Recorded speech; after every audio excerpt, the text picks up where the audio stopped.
Hello and welcome to CG Visuals. My name's Zach, and today we're going to be creating this fire simulation inside of After Effects using Trapcode Particular.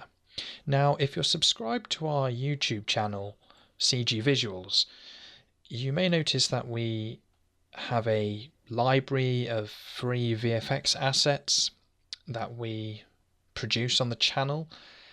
We also have a Pond 5 portfolio page, which has a unique collection, unique from the assets we do on the YouTube channel. It's a rather expansive collection of assets that are in full HD, and the particle system that we're going to be creating is very similar to the particle system that was used to create some of these effects. So hopefully as I hover over these, this will give you an idea of just the options that this particle system will allow you to do depending on how you change the values and the settings that you use. You should be able to create any effect that you can think of within limits. So going back to After Effects, I will talk you through step by step how to create this, although I won't be covering the basics of After Effects, so you will need a basic understanding of the program to follow along. But, hopefully by the end of this we can create something that, looks fairly successful. So without further ado, let's begin. Okay, so the first thing we'll do once we've loaded up After Effects is we'll create a new composition, and we'll call it something like Realistic Fire. To do that, you just go Composition, New Composition, and we just choose HDTV, 1080p, 25 frames, make the composition 15 frames long, give it a name. Then we'll import some files, some TIFF images that we're going to use. They're basically particle sprites, which we're going to use to create our custom particle system. So those will be included in a download link, which you can find in the description of this video. So just go ahead and download those, right click, import them into our project window here, and you're ready to follow along. Okay then, so we'll start by creating a new solid, give it a name, and we'll go, let's do that again, right click, effect, Trapcode Particular, and this is going to form the basis for our particle system. Before we begin to manipulate the values, we want to give ourselves as much control as possible from the beginning. So we'll create a null object, and we'll call this locator. We'll use this to control the position that our particles emit from, rather than manipulating the values in here. So we'll do that straight away. We'll bring up the emitter properties, and we'll click on our locator. And first thing we'll do is we'll make it a 3D object by clicking this checkbox here. Press P to bring up the position, and it's quite simple. We'll simply Alt left click on the position XY, left click the pick whip tool, drag it onto the position. We'll do this again for the Z position, except this time we'll just drag it to the value here, the Z value.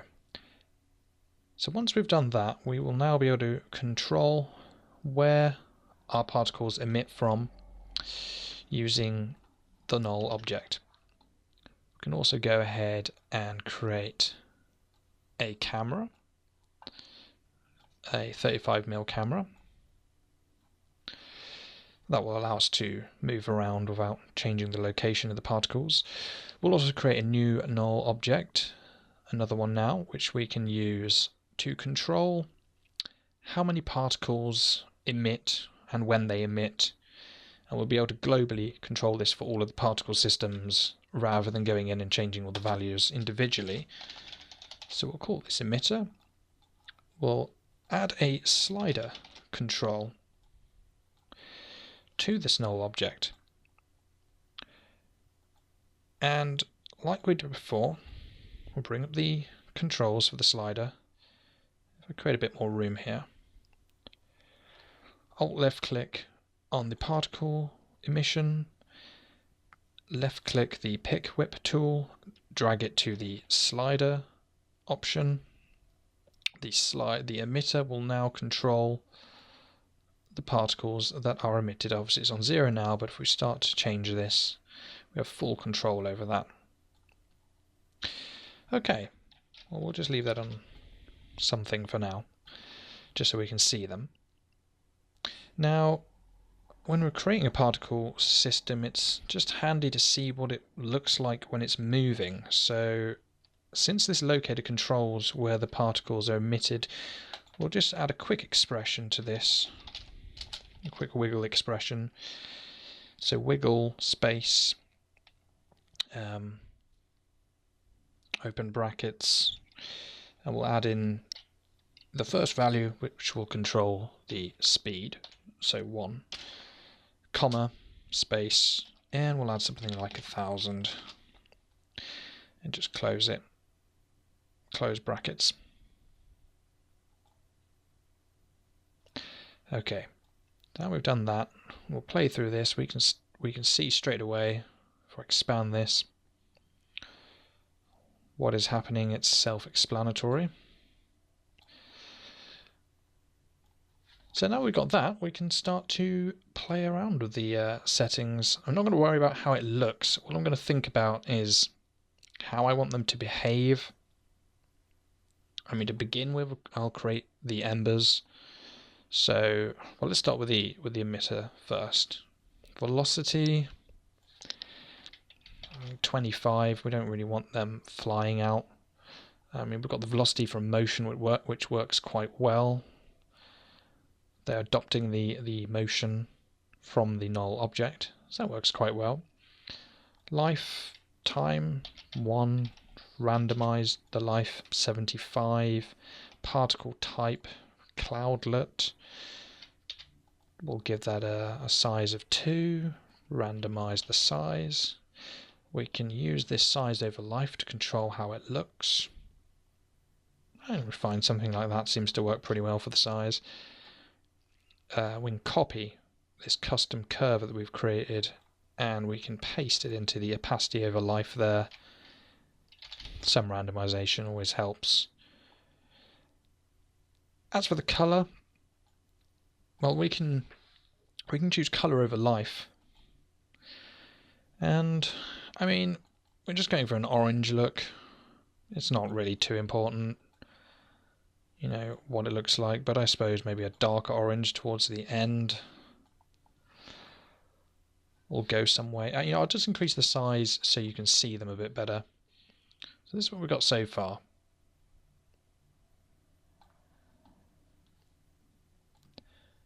So once we're happy with that, which is the blending mode, this will basically affect how the particles themselves interact with each other when they pass over each other. So they use a screen blending mode basically. So I mean, in theory, the more particles that sort of stack up on top of each other will basically use a screen transfer to sort of control how they look. So moving down, physics here will give us even more control. Since they're embers, we'll have them rising. We'll go to the air settings within the physics settings, and you know, to give them a bit more randomization, we'll adjust the spline amplitude. I mean, rather than me trying to describe what it's doing, it's pretty self-explanatory. It's sort of adding some more sort of movement towards them. Let's just look at that, try and figure out what it is that we need to do to them. You know, I'd probably say they're rising too quickly. That's probably a bit too much, if I'm honest. This controls the frequency of the distortions. So maybe if we increase that a bit more, you know, maybe 1 works pretty well. There are no right and wrong settings, it's really just trying to get them to behave in a way that's pleasing. Maybe choose an outwards direction for them. I mean, I wasn't really going to give them much velocity. I didn't really want them to look like they're, you know, exploding out, but maybe that helps a little bit. It's not too bad.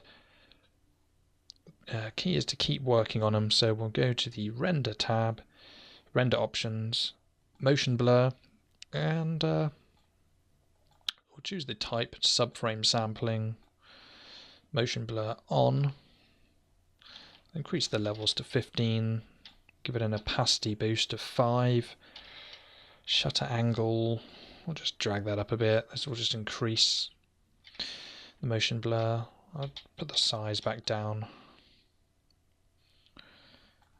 Maybe that's a little bit too much motion blur, so okay. I mean, it's not looking awful. It's not looking terrible.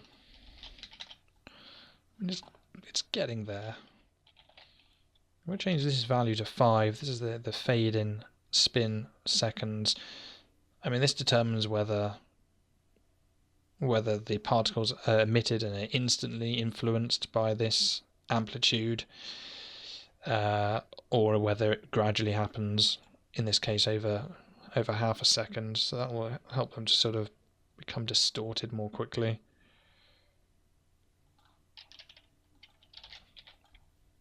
Try a bit of experimentation.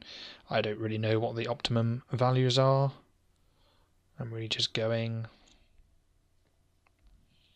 really just guessing really. I suppose we'd probably want them to not emit so much. Probably have the last a little bit longer. Will probably help.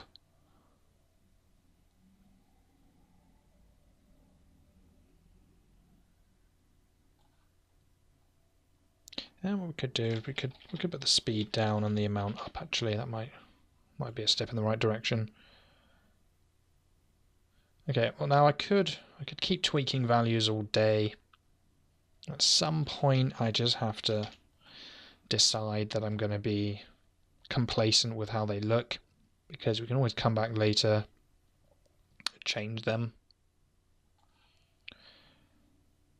What I will do though, so we'll just go in here, we'll just turn the speed down a little bit.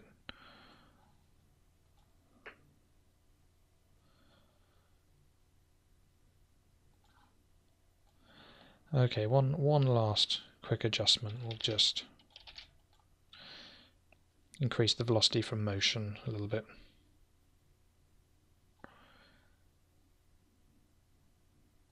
Put the velocity, I'm just going to turn the velocity off, I think.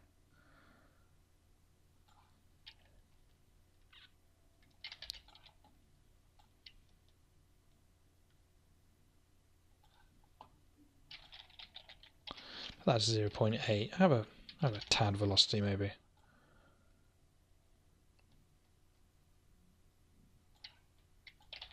Okay, I will have to leave it there for that.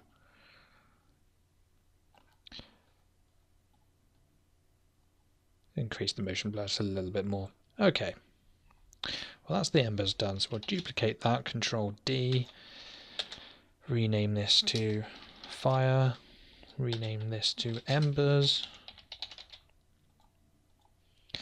Now, before we start deciding how the fire particles are going to look, we want to set up a custom sprite for the particles. Now if we select the fire sprite 1, 2 and 3, bring them in here into a 15-second comp, what we're going to do is we're going to start cutting these down. We're just using Alt and the brackets here to choose the in and out points.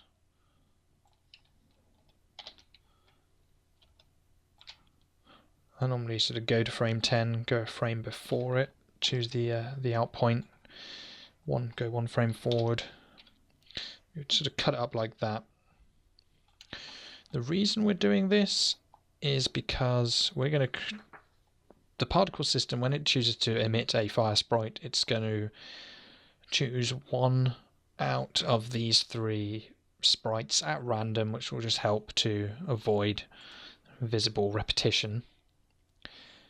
And to help sell the effect just a little bit, put a turbulent displacement on there. So yeah, we'll give that a 25. Animate the evolution. I'm Alt left clicking on the stopwatch there to bring up the expressions panel here, window. Give it a time, 750. It's just going to add a bit of movement. Possibly too much. I mean, they are single sprites, so another thing you can do is keyframe the offset turbulence here. So if we go here and we move this up, this is just, I mean, you can see what it's doing as I move it up. It's kind of creating the illusion of heat. So, you know, this is going to help give a bit more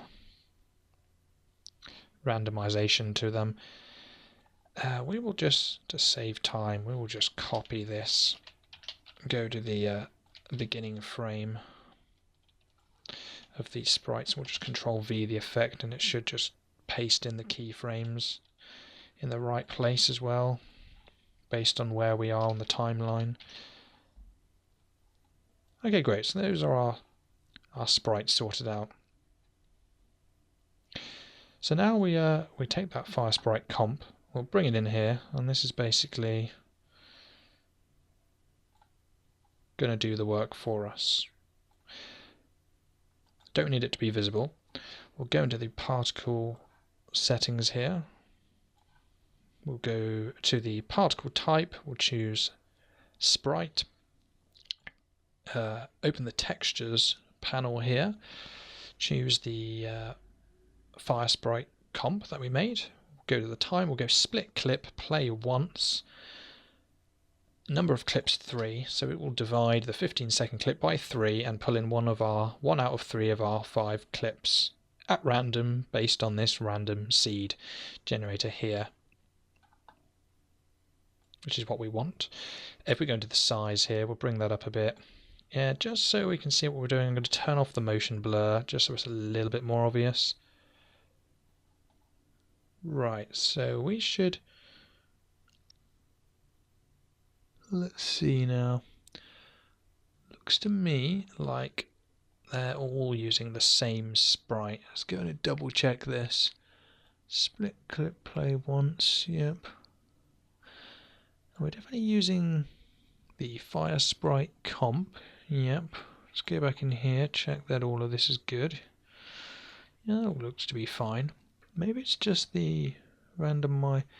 Oh, they are using different particles. It's just that there are so many particles that you can see the repetition. You can see that this one's the same as that one. This is why, if you wanted to avoid this issue, you'd be looking to have sort of 6 to 8 random sprites, basically. But we can disguise that through various techniques and adjustments. So the first thing here, we'll bring the life down to maybe 0.8, randomization to 50. We'll go to the opacity, and yeah, I think something along these lines will work with the opacity over life. I mean, this represents 0.8 seconds, and this represents the value from 0 to 100%. basically, represented as a curve. Size over life, I mean, we want them to start smaller and get bigger. I'm trying to draw some sort of logarithmic curve, failing, but we'll use that anyway. We'll smooth it out. Okay. Now we do not want them to be, the particles to be thrown around as much as they are with this. So let's just bring this down to 100. We've got one. Okay. Right. We'll go to the life over time here. We'll bring this down, I think, to 25. Bring this down to 5. We'll go to the rotation, randomize the rotation, maybe even have some rotation, just a tad. I find it's better not to rotate. I mean, if you can see the particles rotating, it will create some problems. But anyway, let's have a look at that. Okay, well, it's looking awful right now, but we are going to fix that. Yeah, we can probably have them last a bit longer, I think. I mean, if we have random particles at the end like that, it's just a case of going into the emitter, bringing that up.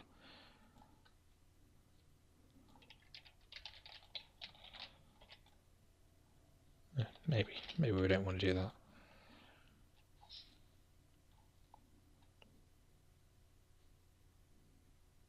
Okay, I think that will probably do. Although, I think the size over life, we want them to quickly become small before they fade out. Let's just help make them a little bit more realistic. You know what, I'm going to draw a completely new curve. I'll have something like this, I think.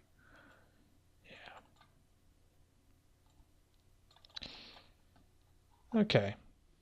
Well, that aside, it's not perfect, I know, but should be okay for what we're doing.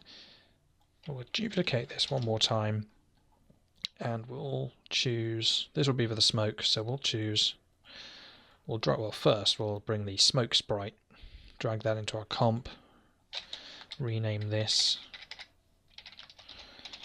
smoke, just smoke. Go to the textures, particle sprite. We'll choose the smoke sprite. We'll change this to start at birth, play once.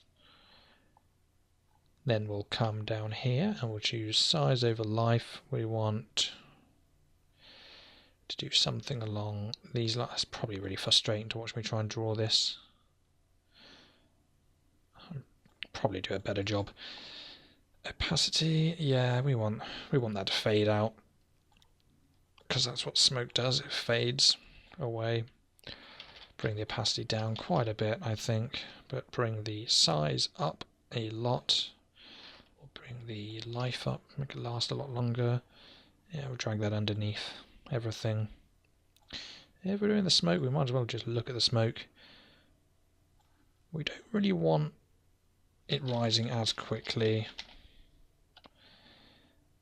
And, you know, that goes for the fire as well. We don't, well, what do? We want the fire to rise a bit more quickly, I think. Let's turn everything on very quickly, just see what it's looking like. And we've got the embers. They kind of look like they're shooting off there. Which we really don't want it to look like that.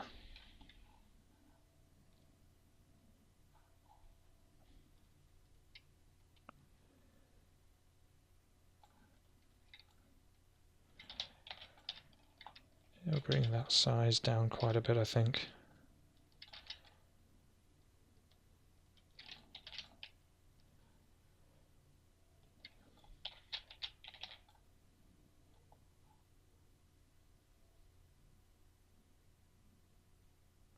And we'll have the fire. Have the fire probably rise up a bit faster, I think. quickly preview what that looks like. I mean, before I add the adjustments which are going to sell the effect, it's easier to try and get the particles moving in the right way.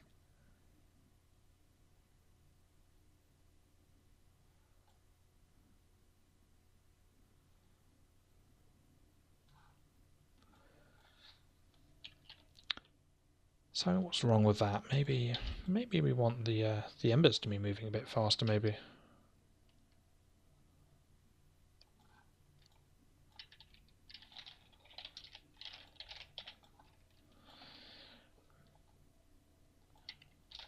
I mean, I wouldn't take the values I'm typing in as gossip, or yours.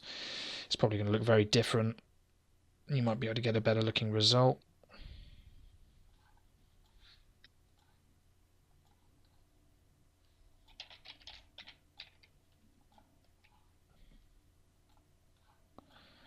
Okay, right. Well, we'll go with what we've got right now. I will say that this is basically what we're gonna go with. The key now is we're going to add some further distortion, some glow. We're going to try and bring this to life a bit more. Now, I am aware that we're getting on a bit for time, so in anticipation of that, I have made an animation preset which I will talk you through, but it is probably just easier. Pop that on there. Let's just get to a point where we've got, okay. So this is what we've got so far then.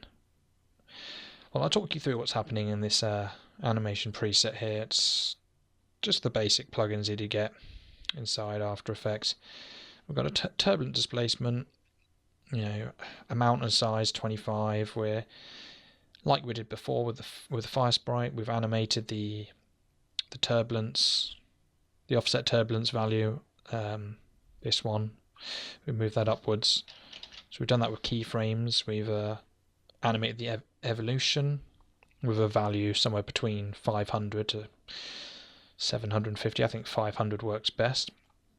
This is creating quite a large distortion. Then we've got a duplicate of that with basically a smaller size, which is just creating some more finer distortions. Then we've added a tint before we add our glows so that we don't overdo the saturation. Now I'll just show you the tint. There you go, amount to tint 45 white basically. So we're going to the glow here. We've got glow threshold 25, glow radius around about 100, intensity 0.5, glow operation, additive, original colors. Now that's what it's going to look like with the first glow. Looks pretty terrible, but it's really having two glows where you start to get that extra intensity. With this one, we've got the glow threshold 25, intensity same as before. We've got a bigger radius here because this creates that sort of smog, sort of outer glow. Then we're doing a curves adjustment here. Now really what we're doing is, if I enable it, I'll show you. We're just basically using a curves adjustment to add some more brightness here. I mean, this, we could get some different kind of looks. If I go into the red channel, we've boosted the red here. We've brought the green down, and we've brought the blue down. So we've basically just color corrected it to be a more sort of red, orangey sort of color. A little bit too much. Not enough sort of saturation. So in the hue and saturation, we're boosting the color. Of course, we can play with this just to decide how much saturation we want it to have, and then I've gone into the red channel and I've just increased the red a little bit. Again, it's just a small adjustment. So that's how that's looking so far. We can improve it further by giving the fire some motion blur. Yep, you know, opacity boost there, some levels, 15. If you find you're getting spaces, dots between the particles, you can just increase the levels, and it's basically just the sampling. Now, if you've been following along, you'll notice you've got some pretty horrific color banding here throughout the gradients and the transitions. I was saving this towards the end because this will significantly slow down your workspace, but if we bring up the project settings here, you can do that by clicking this icon here, and we change the color depth to 16-bit. This will substantially increase the number of colors that the comp can handle, and will, it's probably difficult to see in the tutorial, but it's smoothed out this gradient here. So this is now a 16-bit image, and it's got a much larger, you know, range of colors. If we were to go to 32-bit floating pixels, this is going to mess things up quite a bit, because the glows that we have added, well, we made those adjustments based on what it looked like at 8 bits. So, you know, it would be an entirely different story. But 16 just helps to smooth out that color banding. So if we look through this,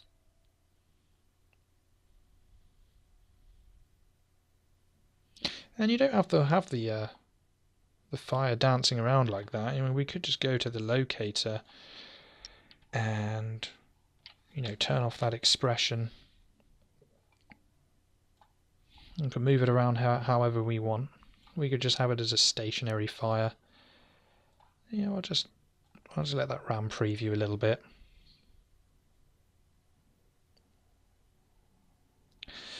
So, I mean, I know it's been a bit of a trek to get it to this stage. It is quite a lot of adjusting values. Fire's quite a tricky thing to get it to look right. You know, I would still look to tweaking this a bit, but as far as something that you might put in the background, maybe, you know, it's going to hold up pretty well. Especially if, you know, it's in the background, it's in a moving shot maybe. It's not really going to work in the foreground too well if it's the focus of the shot, but, you know, we could, I mean, this does have an alpha channel, so, you know, you can put it on what you like, and you can go back into the values, and you can have it, you know, you can have it do anything you want, really. I mean, you could, if we want to be crazy, we could change the size of the emitter. We could do some pretty crazy things there. You know, you could create, you could have the particles be a lot bigger. You could have them emitting all over the place. I mean, the more you try and the more particles you emit, the sort of slower it's going to become. Eventually it's going to become a bit of a slideshow, really, where you're going to lose interactivity, but, you know, we have quite a lot of control over this now.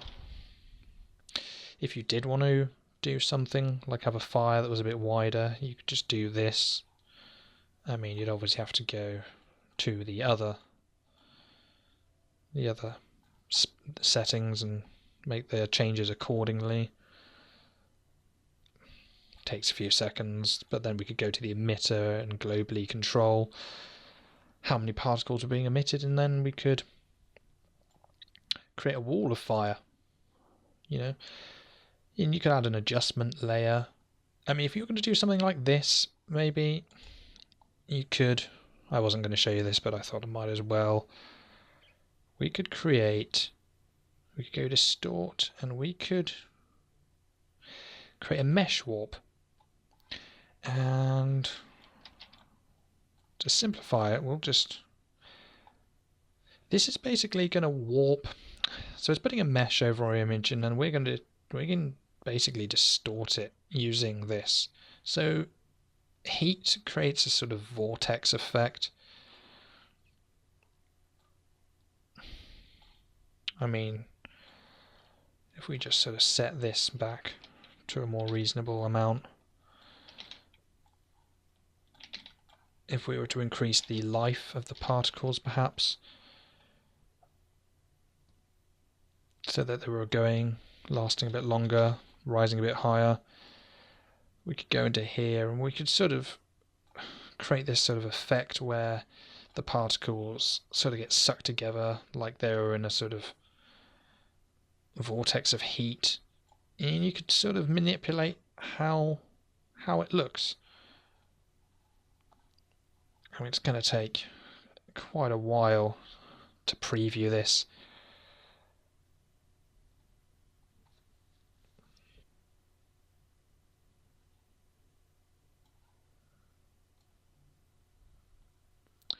Okay, so I've given it some time to cache in. Also, I've just made a few slight tweaks to some of this. I'll show you the mesh warp here. Just tweaked it a little bit more, giving it that sort of kind of vortex shape, sort of trying to emulate what the heat might be doing. And this is what it looks like.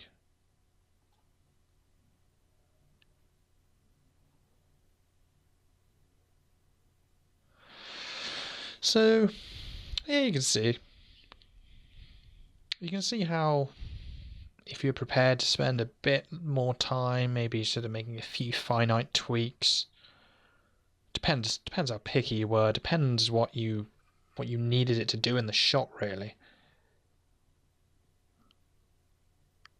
I mean, because at the end of the day, we are essentially trying to fake a pretty complex simulation using sort of 2D images, which are just being, distorted in different ways.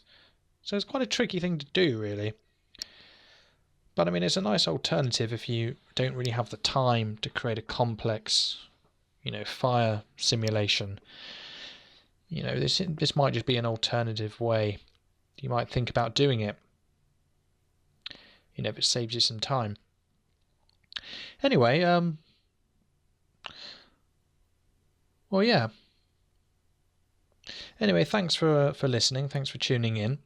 Do appreciate it. Hope that this was helpful in some way. And yeah. Yes, just remember, filmmaking is what you make of it, I suppose. If to me this is filmmaking, to you it might be something else, but yeah, stay tuned, because we will be doing more tutorials. We will be doing some more stuff with some of the assets that we've got on the channel. Really like to sort of show you what you can do with them, and yeah, look forward to showing you something new next time. Okay, thanks.